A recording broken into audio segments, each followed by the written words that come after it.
Salut à tous, c'est Frédéric Delavier. Ce soir, je voulais vous faire une petite vidéo d'actualité pour vous parler du shadow binding.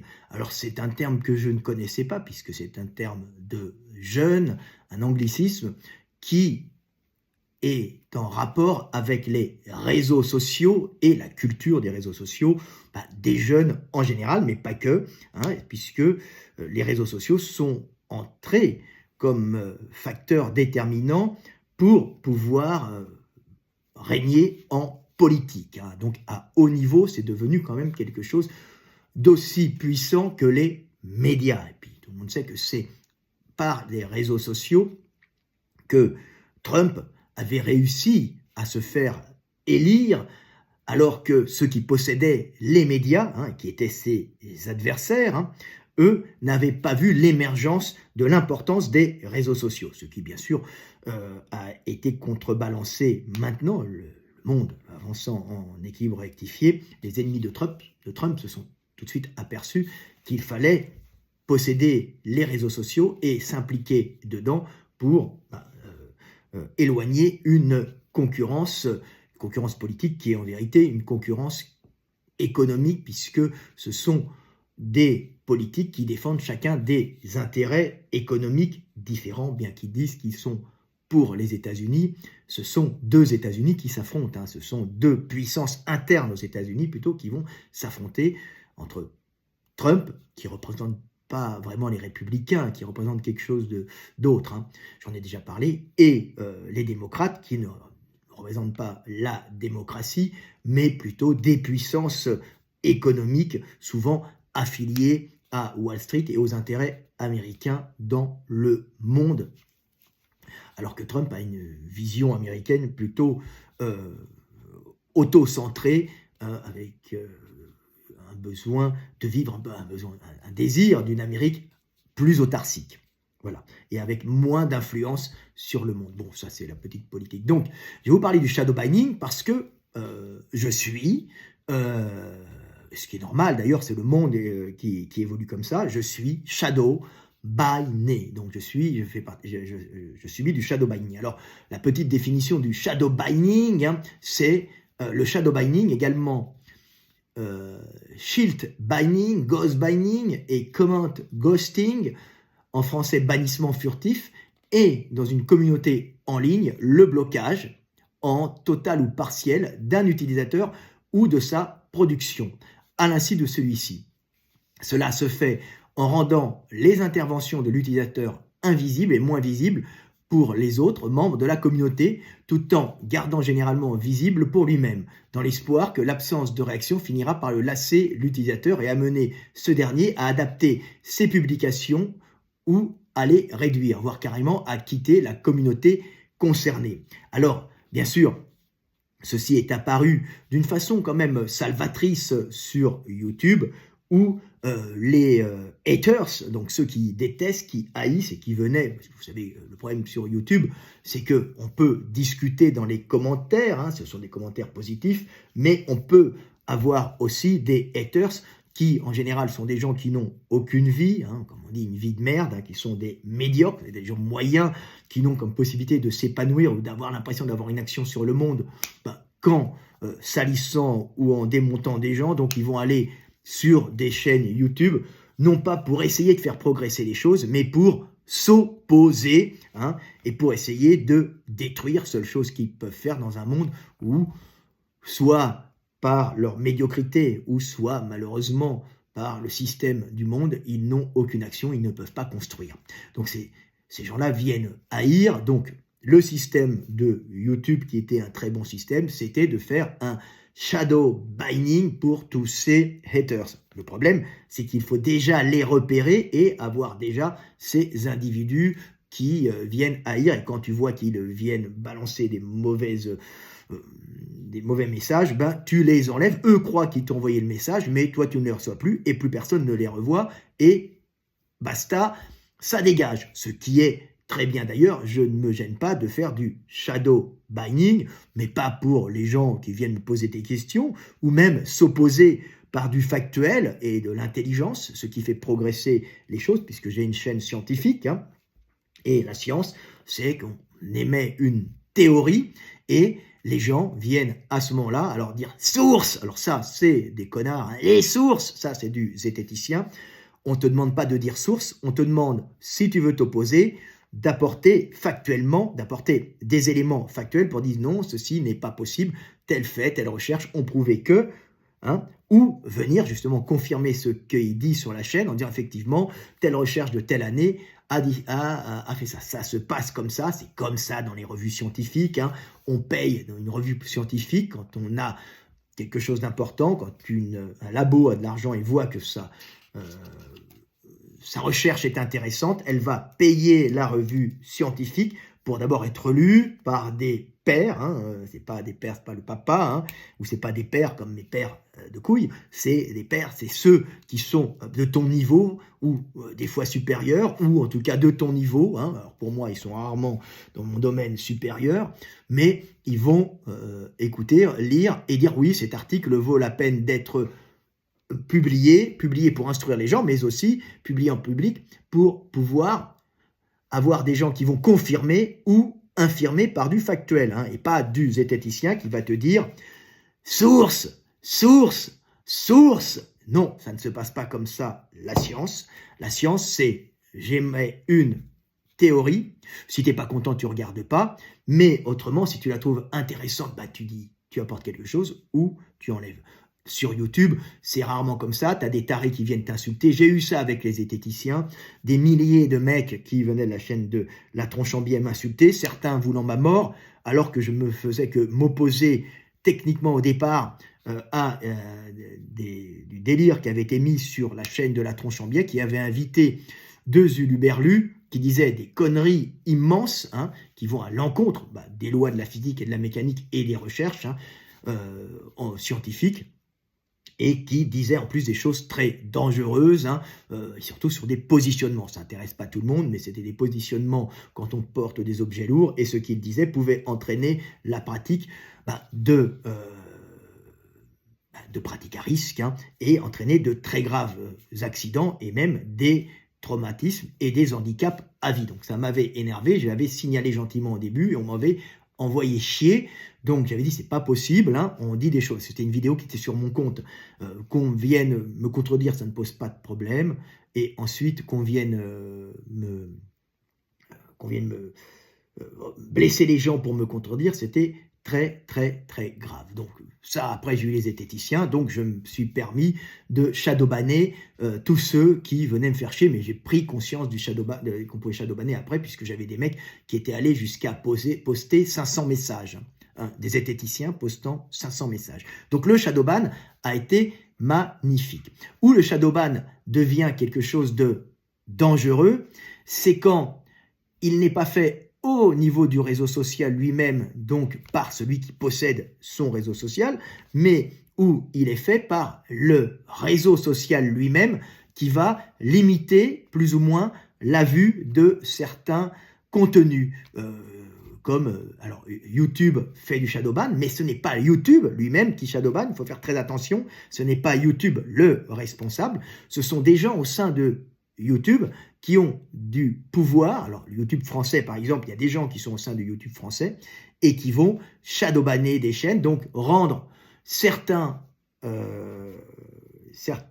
chaînes moins visibles que d'autres en fonction de leur contenu éducatif ou politique, comme ils peuvent penser que c'est politique, hein, en disant ça ne correspond pas à notre idéologie, hein. Alors, en général, c'est de l'idéologie gauchiste, puisque ce sont des gauchistes qui ont sûrement pris le pouvoir sur le YouTube français, hein, c'est pas YouTube en lui-même, c'est ceux dans certains domaines, pas partout bien sûr, et qui vont sûrement, c'est quelques-uns, c'est pas tous, hein, qui vont jouer comme censeurs en empêchant certaines chaînes de pouvoir être vues. Alors ils ne peuvent pas avoir le pouvoir total, puisque ils n'arrivent pas, ce n'est pas YouTube en lui-même, c'est leur petit pouvoir de censeur à certains niveaux. Je ne sais pas comment ça fonctionne, mais il n'y a pas que des algorithmes, il y a aussi des dénonciations et un pouvoir de shadowbanning qui est visible, puisque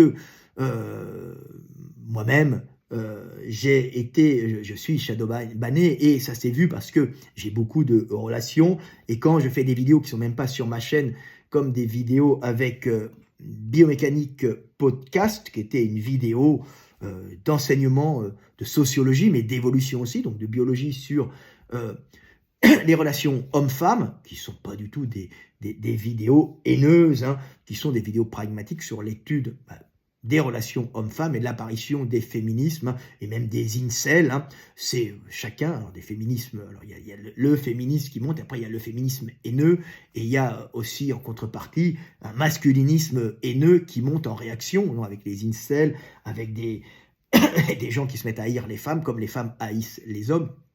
Et on voit, c'était pas du tout le sujet de ma vidéo était très pragmatique, et cette vidéo que j'avais fait, qui montait énormément, Biomécanique Podcast m'a appelé, m'a dit c'est vraiment étrange, la vidéo, et lui il regarde la montée de ses vidéos, la vidéo monte à 50 000 très vite, elle continue, et d'un seul coup, ça ne m'a jamais fait ça, d'un seul coup plus rien, plus une seule vue. Et je dis comment ? Ah ben, écoute, ça c'est du shadowbannage, c'est-à-dire que tu n'es d'un seul coup plus référencé, donc ça ne passe plus. Alors, ce référencement ne peut pas se voir, donc visiblement j'ai des gens qui me détestent sur YouTube, alors je sais qui ça vient, ça vient de la bande des zététiciens, qui sont une bande assez puissante en France, qui font la pluie et le média, la pluie et le beau temps sur les réseaux sociaux, mais pas forcément sur les médias, mais sur les réseaux sociaux, et quand ils ciblent quelqu'un comme un ennemi, ils sont prêts à tout pour qu'on ne le voit plus. Hein. Donc, s'ils peuvent réduire sa vue, sa visibilité, ils vont le faire, pensant qu'ils vont m'empêcher de vivre. Alors, bon, moi, j'ai la chance de ne pas être un YouTuber qui vit de YouTube, même si j'ai une chaîne à 116 000 abonnés et qui continue à grimper régulièrement.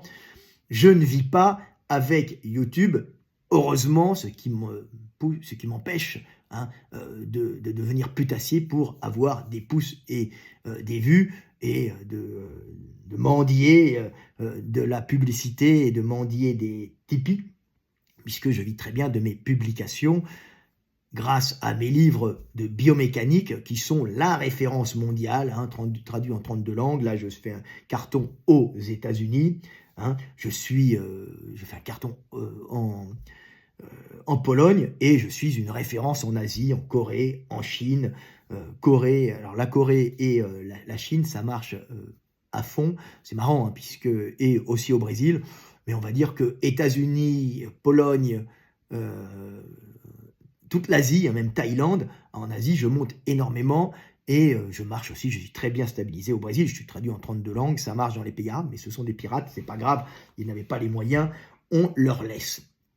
Donc, ils ne vont pas m'atteindre économiquement, puisque je vis sur l'étranger. La seule chose qu'ils peuvent faire, c'est essayer de m'atteindre au niveau visuel, mais c'est très dur encore, parce qu'on peut s'apercevoir que, paradoxalement, sur les lives, je n'ai pas de shadowban de mes vidéos, puisque ma chaîne traditionnelle est visiblement en perte de vue, donc je suis moins référencé, mais tout ce qui est live monte très fort, et à chaque fois que je fais un live, tout de suite, j'ai 300, 600 vues d'un coup, hein, ce qui n'a aucun rapport avec le fait que quand je mets une vidéo, elle monte très lentement. Alors moi, je ne suis pas youtubeur, hein, mon but, c'est pas de faire du divertissement, c'est de l'enseignement. Donc pour de l'enseignement, c'est du haut niveau ce que je fais, même si on m'a enlevé, bien sûr, on m'a shadowban en partie de YouTube pour des raisons de jalousie, et pour des raisons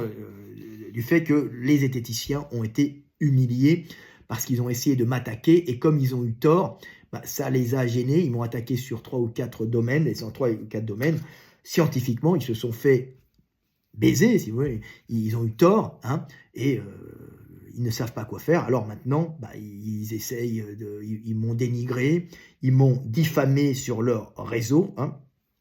Ils ont même réussi à trouver 120 000 ou 110 000 euros par leur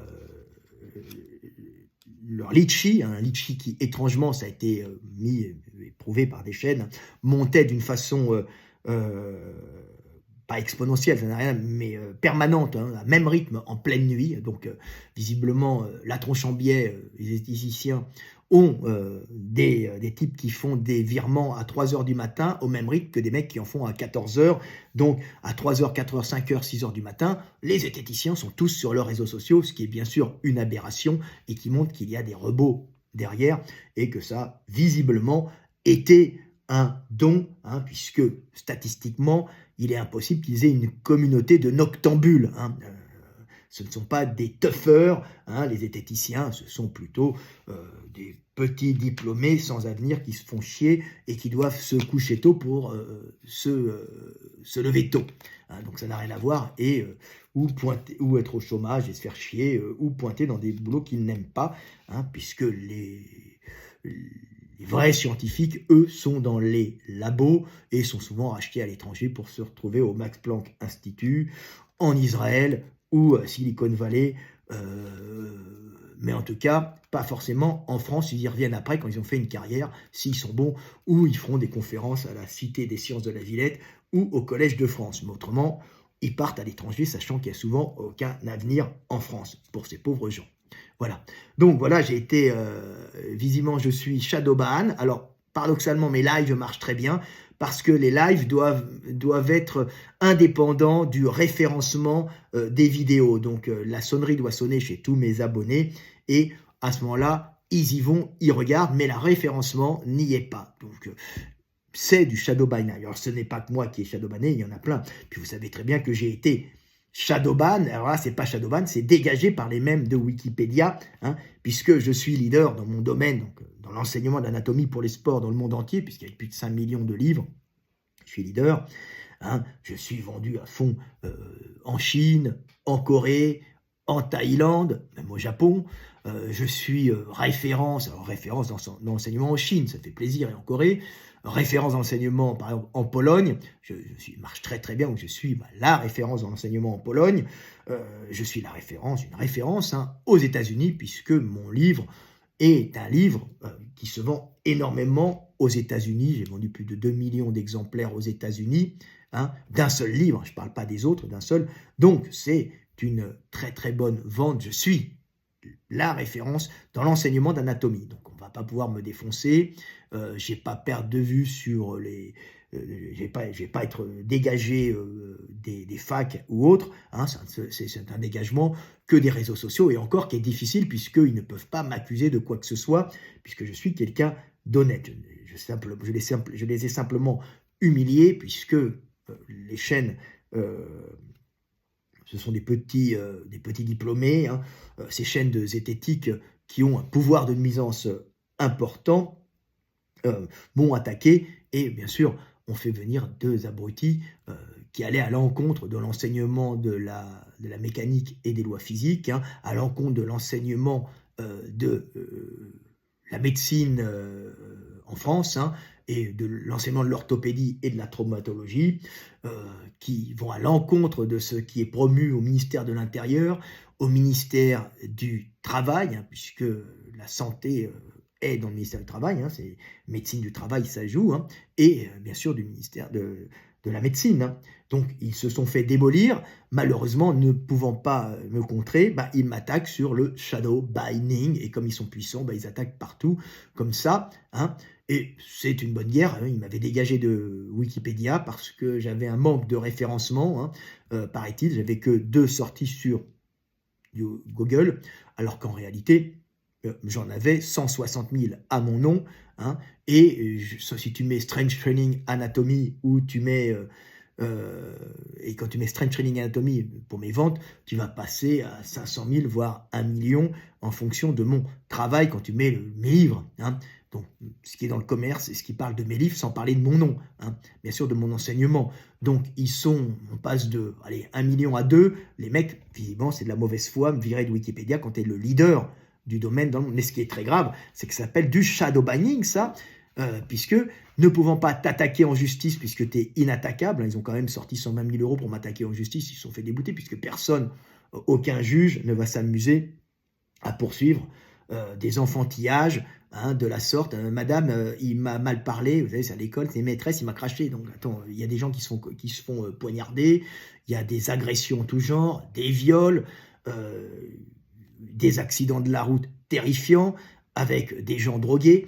T'imagines bien, palmade, c'est la partie émergée de l'iceberg. T'imagines bien que des palmades, pas célèbres, il y en a plein. Donc des drames de familiaux, il y en a plein. Donc les histoires de la tronche en biais, il a eu 110 000 € pour m'attaquer.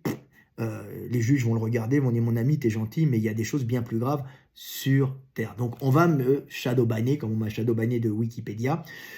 Ça ne peut pas marcher totalement parce que ma communauté est large, ils n'ont pas accès à tous les bloqueurs sur Internet, hein, puisqu'on voit bien que si je suis déréférencé, je reste sur les lives avec des lives relativement puissants, puisque je monte tout de suite en live, ce qui n'a rien à voir avec ma montée en vue en live, avec ma montée en visibilité normale. Donc ça prouve bien le shadowban, je ne sais pas comment ça se passe, mais ça se passe comme ça, hein, et c'est quelque chose qui est classique. Alors, il faut savoir que ce shadowbanning typique, hein, de notre nouveau temps est la nouvelle arme politique pour éliminer un concurrent. Alors, je ne suis pas un politique à proprement parler, puisque je ne fais pas de combat contre je ne suis pas politisé, si tu veux, hein, je suis un observateur objectif et pragmatique du monde, mais on peut s'apercevoir que la nouvelle arme pour éliminer un adversaire, c'est le shadow banning, comme on peut voir ce qui est arrivé avec Trump. Alors, Trump est un exemple, mais ça va se passer aussi en France. Pour être élu, il faut passer dans les médias. Donc, si tu ne veux pas être élu, s'ils ne veulent pas que tu sois élu, on va pas te montrer dans les médias. Alors, il se trouve qu'en France, on a quand même des lois qui demandent sur les médias d'État et sur les autres, même ceux qui sont référencés, à partir du moment des élections, avoir un pourcentage des gens qui ont réussi à réunir un maximum de signatures. Alors, il faut savoir qu'on obtient un maximum de signatures quand on est déjà médiatisé, mais passé cette première barrière, hein, les médias vont être obligés de passer le même pourcentage de personnes. Alors, ça ne se passe pas comme ça aux États-Unis, hein, forcément, je ne connais pas les lois, mais ça ne se passe pas comme ça. Et ce qu'on peut apercevoir actuellement, par exemple aux États-Unis, et puis on va s'en apercevoir en France possiblement, hein, c'est que la meilleure façon d'éliminer un individu, c'est de lui couper les médias. Alors, on avait vu ça avec Trump, sauf qu'à l'époque, il y avait ceux qui possèdent les médias, hein, donc les ennemis de Trump, hein, qui ne sont pas les mêmes. On ne parle pas de politique, en vérité, derrière, ce sont des grosses puissances économiques qui n'ont pas les mêmes intérêts que ceux qui soutiennent Trump, puisque Trump est soutenu aussi par des intérêts économiques qui ne sont pas les mêmes. Hein, donc, mais les intérêts économiques qui étaient derrière, à l'époque, comment elle s'appelle, Clinton, c'est ça, hein, la femme Clinton, je ne me souviens même plus de son nom, qui n'a pas réussi, n'avait pas pris en compte la puissance des réseaux sociaux. Et Trump s'est fait élire par le mécontentement des gens et les réseaux sociaux qui ont permis à Trump de pouvoir s'exprimer sur les réseaux sociaux plus que dans des médias qui lui étaient bloqués. Donc il y a eu cette prise de conscience, hein, qui est après Trump, à l'époque de Biden, hein, donc, où il fallait, en tout cas sans le shadowban au départ, il a été shadowbanné quand même des médias, hein, trafic, on dit n'importe quoi, ou s'il n'était pas shadowbanné, il était diffamé. Mais il y a eu l'arrivée justement dans ces réseaux sociaux. On a vu qu'on a commencé à shadowbanner Trump, hein, mais lui-même a dégagé, hein, il a été dégagé de Twitter, il a été dégagé d'un peu partout.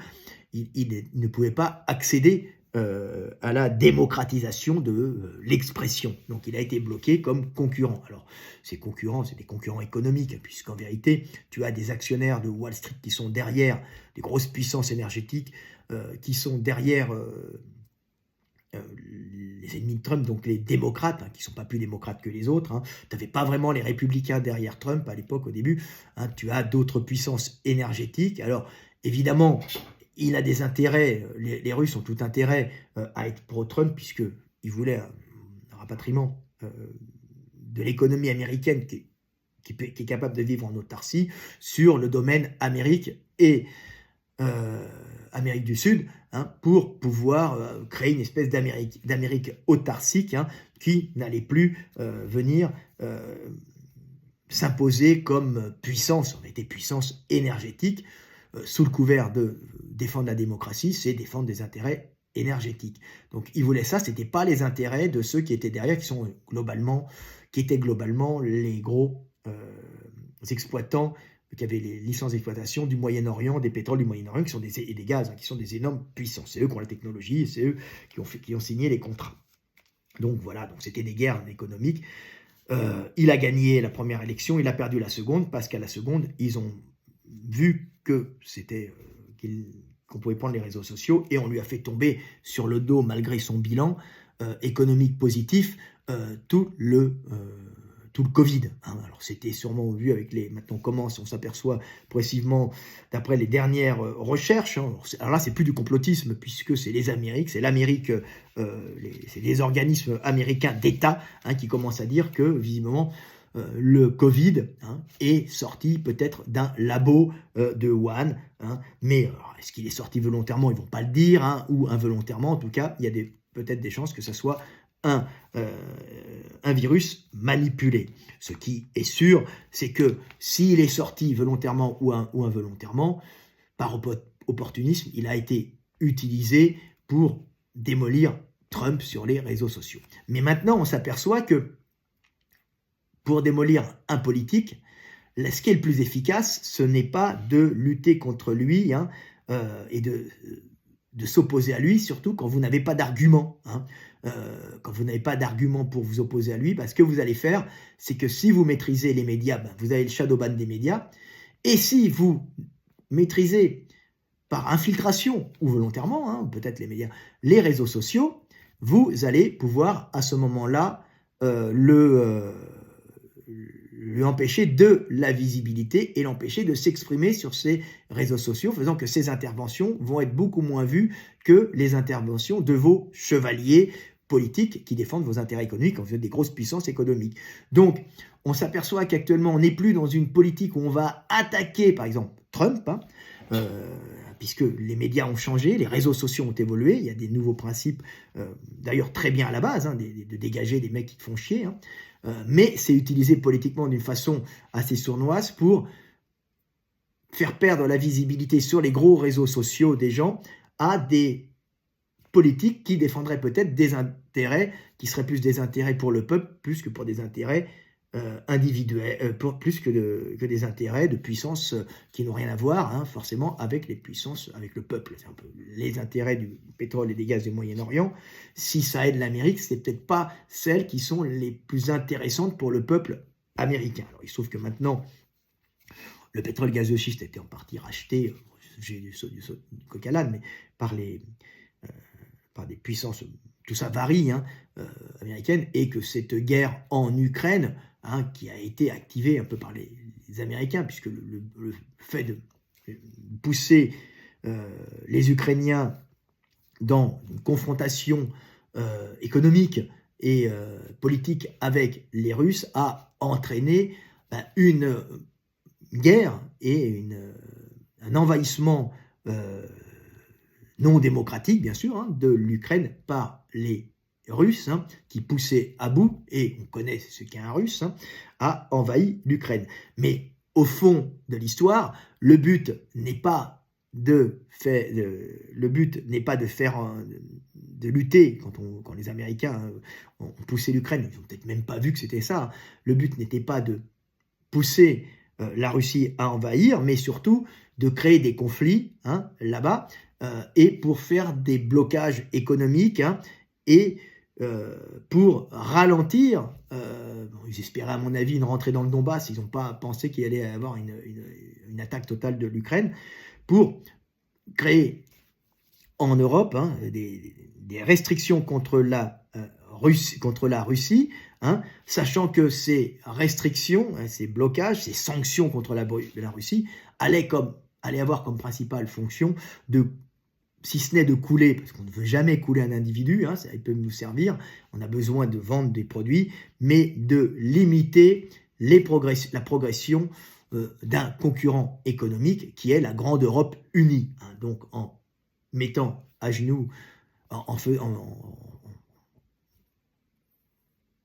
générant ce conflit, en tout cas il a dépassé ce qu'il voulait, ils ont généré une mise à genoux de l'Europe économiquement, qui a tous les avantages pour eux, c'est de leur permettre, par les blocages des approvisionnements de gaz, donc on ne veut plus de gaz russe, de vendre du gaz américain, du gaz et du gaz américain, et même du pétrole américain, et du pétrole du Moyen-Orient, ce qui est du gaz liquéfié américain de schiste, en le vendant très cher, de le vendre à l'Europe pour mettre à genoux l'Europe, parce qu'à ce moment-là, ils ne seront plus compétitifs au niveau international. Ce qui est un avantage pour les États-Unis qui veulent conserver leur place et faire un bon bilan. Le bilan économique américain, grâce à la guerre en Ukraine, est très bon. Et il n'aurait peut-être pas été si bon s'il n'y avait pas eu de guerre avec la politique Biden. Ce qui ne veut pas dire que Trump fait une politique qui aurait été favorable au monde entier, en tout cas pour l'Europe, elle aurait été plus favorable et sûrement moins favorable pour la Chine, puisqu'il voulait faire monter les barrières douanières, ce qui entraîne justement obligatoirement une baisse de l'exportation chinoise et un problème de la classe moyenne chinoise à 420 millions de personnes qui vont se retrouver avec une baisse de puissance économique, ce qui peut générer des révolutions, ce qui a fait que la Chine sûrement a appuyé l'Amérique bidenienne dans sa réaction en bloquant le monde parce qu'elle ne voulait pas. Si elle n'a pas sorti volontairement le Covid, ça a été bien instrumentalisé pour bien montrer que le monde dépend des importations, des exportations, des importations chinoises en fonction de Chinois ou Européens, et que augmenter, de ne plus vouloir acheter en Chine, c'est pas bien, et qu'il faut continuer à acheter et qu'on est capable de bloquer toute l'économie mondiale comme ça, grâce à un virus ou à cause d'un virus, et de montrer par ce virus, qui était quand même une belle merde, qu'en plus, nous on peut bloquer et on peut vous mettre à genoux par ces blocages. Donc de continuer à vendre des produits chinois dans le monde entier. Il faut savoir que les Chinois n'ont pas la même vision du tout du monde que les Occidentaux, c'est pas la même culture. L'importance de travailler en Chine par rapport à la France, même par rapport aux États-Unis, par rapport au reste, c'est on ne travaille pas pour s'enrichir, on travaille pour la vertu sociale du travail, donc pour occuper le peuple. On est dans le confucianisme, donc on travaille pour la vertu sociale, donc occuper les hommes dans des activités collectives et créatrices. Alors qu'en Europe, on travaille pour s'enrichir, et si tu ne t'enrichis pas, tu retombes. C'est moins collectiviste. Donc il y a une espèce de concurrence qui génère par contre des innovations en tout genre. Donc on voit qu'actuellement, le shadow banning est devenu le meilleur moyen. Alors avant, on salissait les gens, on les attaquait en les salissant, en les dénonçant. Quand il n'y a plus rien à salir ou à dénoncer, on va les shadow banner et faire qu'ils n'apparaissent plus sur les réseaux sociaux. On voit que Trump, actuellement, sa politique, il commence à préparer sa réélection et on s'aperçoit que personne ne passe ses discours et personne ne passe ses interventions actuelles, tout simplement parce qu'il est shadow banné d'une façon consciente pour éviter d'avoir une remontée de ce politique qui ne défend pas forcément les mêmes intérêts économiques que les démocrates. Alors, je répète, démocrates et républicains n'ont rien de républicain et de démocrate. Ils défendent des intérêts économiques. Mais on va dire que moralement, pour moi, Trump était quelqu'un de bien, puisque c'est quelqu'un qui ne faisait pas la guerre, qui n'était pas belliciste, comme dit Mélenchon, les démocrates sont des bellicistes, il le dit, même si je n'aime pas Trump, je vous signale quand même que les démocrates sont des bellicistes et que vous risquez une guerre, c'est ce qu'il a dit. Moi je vous l'ai dit, j'ai dit Trump la paix, Biden la guerre. Après c'est sûr qu'il faut jouer avec la Chine pour pas mettre à genoux la Chine, mais tout ça aurait pu se discuter si les hommes étaient plus dans le consensus que dans l'affrontement. Malheureusement, ce sont les hommes, ils veulent tirer, les gens ne sont pas prêts à voir, à gauche et à droite, et au centre, leurs intérêts et leur puissance énergétique baisser au profit d'un autre. Oui, c'est comme ça, et ça nous fait des guerres, pour que chaque individu se maintienne au niveau. On n'est pas encore dans l'échange, on est encore dans la prédation. Voilà. Mais actuellement, on est dans le règne du shadow banning. Voilà, c'est toujours intéressant de voir. Si tu ne peux pas attaquer quelqu'un, comme les zététiciens ne peuvent pas m'attaquer, puisque je suis inattaquable et ils ont tort, ils commencent à essayer de me shadowbanner, ce qu'ils n'arrivent pas, bien sûr, à faire, puisque j'ai une grosse puissance, puisque je suis connu dans le monde entier, je peux faire des conférences, mes lives, mon YouTube est quelque chose de facultatif à mon travail, et je reste même en philo quelqu'un qui se place très bien dès que je sors un bouquin, puisque j'ai une grosse base de followers, et si ce n'est pas des followers, c'est des gens qui aiment mon travail, mais qui ne sont pas des gens qui me regardent pour le divertissement, qui me regardent parce qu'ils aiment mon travail et qui achètent ce que je fais parce que ça les aide, tout simplement. Hein. Donc, je fais du travail de qualité. Donc, c'est très dur de descendre quelqu'un qui est connu pour son travail de qualité quand on ne fait rien en face, si ce n'est de la dénonciation et qu'on a basé, comme les zététiciens, leur puissance médiatique sur la délation et sur la dénonciation. Ils ne créent rien. Moi, je suis un créateur et je suis un chercheur et un scientifique. Oui, c'est comme ça. C'est le problème que vous avez de jalousie. Hein, et c'est moi qui vends des bouquins et c'est moi qui suis une référence. C'est pas vous. Vous ne faites que parler des autres et ça vous énerve. Donc, vous pouvez qu'essayer de me shadowbanner, mais dites-vous que la roue tourne. Hein, et quand il y aura un changement de pouvoir, je ne dis pas que je suis pour ce pouvoir, vous savez, les hommes à gauche et à droite sont les mêmes, ils ont les mêmes besoins de régner et de puissance, t'inquiète pas qu'ils préféreront un gars comme moi que vos anciens chevaliers gauchistes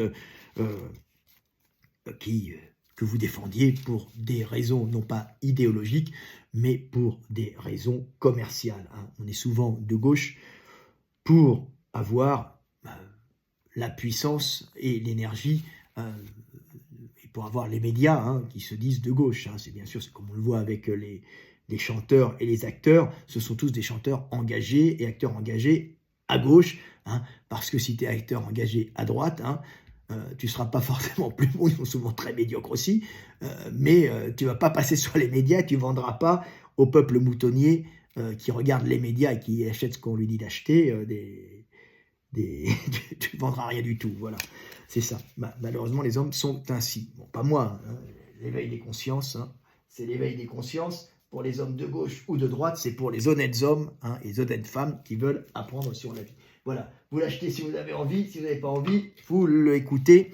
Il est gratuit sur ma chaîne YouTube. Voilà, petite vidéo sur les fact-checking pour vous montrer que c'est la mode, avec des petites histoires que Trump est actuellement fact-checking, pas fact-checking. Il y a les fact-checkers aussi sur les shadowbanning, pardon. Il y a les fact-checkers aussi. Moi, je suis sur les fact-checking. Je suis sur les sites anticonspirationnistes comme fact-checking, c'est ça, fake news, je ne me souviens plus. Et je ne me souviens plus du nom. Ils m'ont mis là-dessus. Ce sont d'ailleurs, si je rencontre le gars qui fait ça, je lui ferai enlever tout de suite la page qu'il m'a mis. C'est une page qui ment sur mon compte. Donc je vais lui demander d'enlever. La discussion ne s'arrêtera pas avant qu'il me l'ait enlevé, parce que je ne peux pas me permettre de laisser des gens médire sur des chaînes comme ça sur moi, surtout quand ce sont des chaînes financées par l'État en partie. Donc il devra l'enlever quand il me rencontrera, si je le rencontre un jour. Donc il l'enlèvera tout de suite. Voilà. Il l'enlèvera tout de suite parce que je ne tolère pas de mensonges sur mon compte. Je n'ai jamais fait de pétition pour Ryssen. Et montrer mon travail par une vidéo diffamatoire de Nathan Chambier, où il dit qu'il a des soupçons que je blesse les gens, c'est très grave, surtout avec l'argent d'État. C'est comme Thomas Durand disant que je blesse les gens, c'est très grave. Il doit enlever cette chaîne, il me soupçonne de blesser les gens, alors que j'ai empêché des millions de personnes de blesser. Donc, quand je le rencontrerai, il enlèvera tout de suite ça, et il l'enlèvera tout de suite. C'est-à-dire que c'est où il l'enlèvera, mais il n'aura pas d'autre solution que d'enlever cette diffamation publique qu'il a fait de moi. Voilà, je n'ai jamais blessé personne, et je ne veux pas que ça commence. Voilà, donc il enlèvera tout de suite, pour ne pas rentrer dans la blessure. Je ne veux pas blesser les gens. J'ai empêché des millions de personnes de se blesser. Donc il l'enlèvera quand il me rencontrera. C'est une question d'honneur, bien sûr. Quand on rapporte des millions d'euros à la France, quand on fait briller la culture française, et quand on empêche des millions de personnes de se blesser, on ne laisse pas quelqu'un dire que vous blessez les gens. Je n'irai pas le chercher, mais quand je le rencontrerai, par hasard, il enlèvera. Voilà, petite vidéo de 39 minutes. J'avais envie de la faire pour vous parler du shadow binding. C'est un peu comme un live, je la teste un peu pour voir si ça monte. Voilà, pour vous parler que la nouvelle mode, si on veut se débarrasser d'un adversaire, c'est de le shadow binder et de ne plus l'attaquer, parce que les réseaux sociaux ne sont plus trop efficaces, puisque tout le monde attaque tout le monde sur les réseaux sociaux. la gauche attaque la droite attaque la gauche, c'est de la surenchère d'attaque.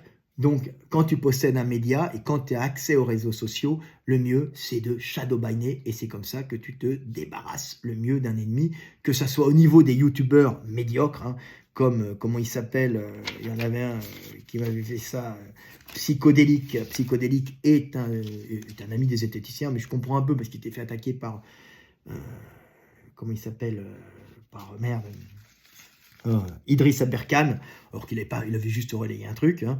Donc il m'a mis dans le tas parce que j'étais attaqué par, comment il s'appelle, la tronche en biais. Donc du coup il s'était mis et sur une mission où il parlait de moi en défendant la tronche en biais alors que je disais absolument pas ça. J'ai été interviewé en disant non, je n'ai jamais fait ça, je n'ai jamais dit ça. Mon message n'est pas paru, et sur une émission de Ziklo, on était en direct, je lui ai fait signaler qu'il m'avait shadowban. Il dit, ah non, je n'étais pas du tout shadowban. Je dis non, j'étais juste intervenu pour te dire que je n'ai pas dit ça, et ci, et ça, sur la tronche en biais. Au contraire, c'est eux qui m'ont diffamé pendant des années avec l'équipe, sa petite équipe de Jack and Fritt, qui passait en permanence. Et pendant des années, ils m'ont diffamé et insulté parce qu'il y en avait un qui était amoureux de moi et qui voulait prendre ma place, hein, tout simplement. Et c'était un copain qui voulait rentrer dans le monde des zététiciens, donc il fallait qu'il lui trouve quelqu'un, et comme je fais gros bourrin de droite, ils ont dit on va le dégager, on va l'attaquer. Il n'y avait rien à attaquer puisque moi je suis 100% scientifique et je suis plus zététicien qu'un zététicien en vérité, et ils se sont plantés. Donc j'ai signalé à Psychodélique que j'avais jamais dit ça, que le problème, ça venait d'une erreur d'interprétation et volontaire de ce que je disais, de m'attaquer sur des choses que je n'ai jamais dit et de blesser des gens en faisant la promotion de techniques à risque qu'aucune revue scientifique et aucune recherche scientifique ne prouve d'ailleurs, on prouve le contraire. Hein. Donc, il dit, ah bon, mais non, je t'ai jamais shadowbanné, tout ça. Et moi, je le crois sur l'émission, et je m'aperçois après que je suis shadowbanné et qu'il entame une vidéo en disant que Delavier est un gros bourrin qui veut péter la gueule à Thomas Durand, alors que non. Je ne veux pas péter la gueule à Thomas Durand. Je veux que Thomas Durand enlève la vidéo diffamatoire qu'il a dit sur moi en disant que je blessais les gens et qu'il fasse une vidéo pour contredire les individus qu'il a fait venir et dire non, je me suis trompé, on ne peut pas exécuter ça comme ça parce que vous allez vous blesser.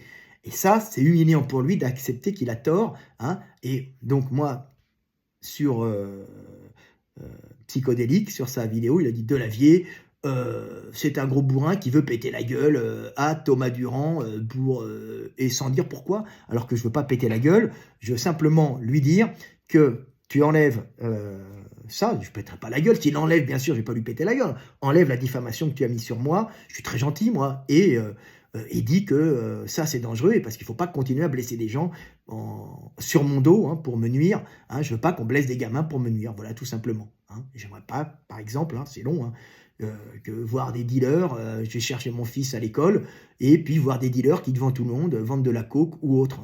Bon, ils peuvent le vendre dans leur cité, mais pas devant tout le monde et pas des enfants à l'école.